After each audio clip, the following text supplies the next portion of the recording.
No mundo do futebol, ser um jogador de destaque desde muito novo costuma atrair os olhares de empresários e de grandes clubes. Mas imagina essa situação: com 18 anos, sendo a maior promessa do futebol do seu país, um mafioso decide que quer você jogando pelo clube dele e, para isso, ele te sequestra. Isso aconteceu de verdade e é por isso que o Radar Peleja de hoje te conta a história do sequestro do Berbatov pela máfia búlgara.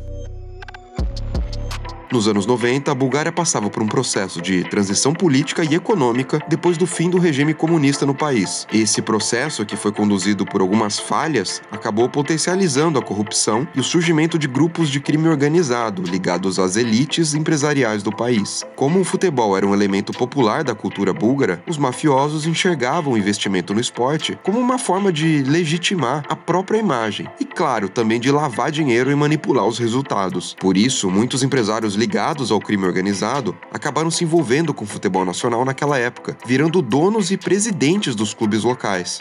Numa entrevista para o jornal búlgaro Tema Sport, o ex-árbitro Petar Yaninski contou a história de quando ele apitou a semifinal da Copa da Bulgária em 99 entre Levski e CSKA Sofia e foi ameaçado pelos mafiosos dos dois clubes. O Levski era um clube que tinha passado a maior parte da sua história jogando nas divisões inferiores da Bulgária, mas que em 95 foi comprado pelo empresário e mafioso Georgi Iliev.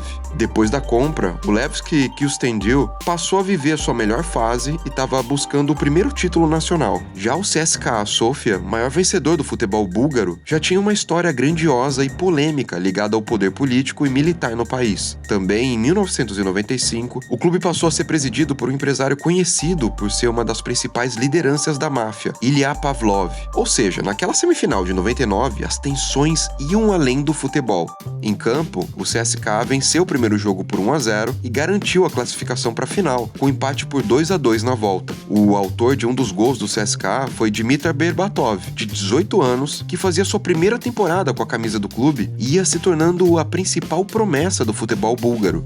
No mesmo ano, depois de um treino, o Berbatov foi sequestrado por 3 homens a mando de Iliev. A ideia do mafioso era forçar o jogador a deixar o CSKA e assinar um contrato com o Levski. Num momento durante o sequestro, o Berbatov conseguiu ligar para o seu pai, que entrou em contato com Pavlov, que era o mafioso presidente do CSKA, e aí ele pediu ajuda. Foi aí que o Pavlov convenceu o Iliev a desistir do plano, e a jovem promessa Berbatov foi liberada. Ele ainda jogou no CSKA por mais 2 anos, até 2001, quando foi negociado com o Bayer Leverkusen. Já os 2 mafiosos envolvidos nessa história foram assassinados por snipers. O Pavlov foi morto em 2003 e o Iliev em 2005, muito provavelmente por conta das rivalidades do crime organizado. E a série de assassinatos de cartolas de clubes búlgaros continuou depois deles. Até 2012, o número de mortes de presidentes das principais divisões chegou a 15.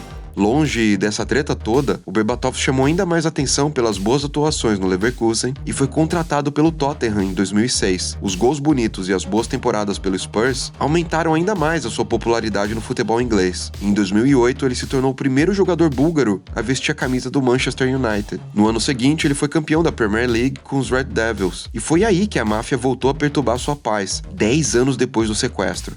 Dessa vez, os criminosos ameaçaram sequestrar sua esposa e a sua filha, que estavam na Bulgária, caso ele não pagasse uma taxa de proteção de 500 mil libras. Segundo o jornal inglês Daily Mail, o Berbatov não quis levar o caso à polícia porque imaginava que existiam oficiais corruptos envolvidos no crime. Então ele decidiu resolver diretamente com os mafiosos. Na época, ele contou com o apoio do técnico Alex Ferguson, que providenciou um voo privado para levar toda a família do Berbatov para a Inglaterra depois das ameaças. Ainda em 2009, o The Sun já tinha publicado um boato de que o Berbatov também tinha sido ameaçado por mandar mensagens de flerte para a namorada de um mafioso em 2006, mas essa história nunca foi comentada por ele e, como quase sempre acontece com The Sun, pode ter sido só mais um boato.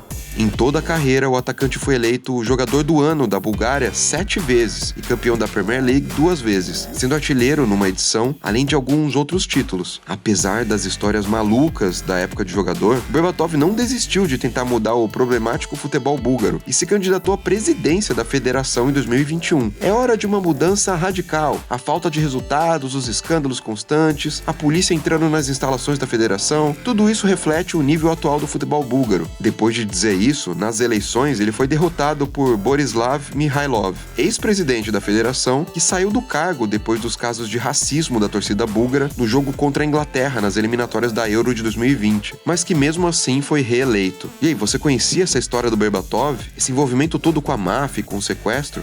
Comenta aqui embaixo, se inscreva no Peleja, deixa o seu like e até o próximo Radar.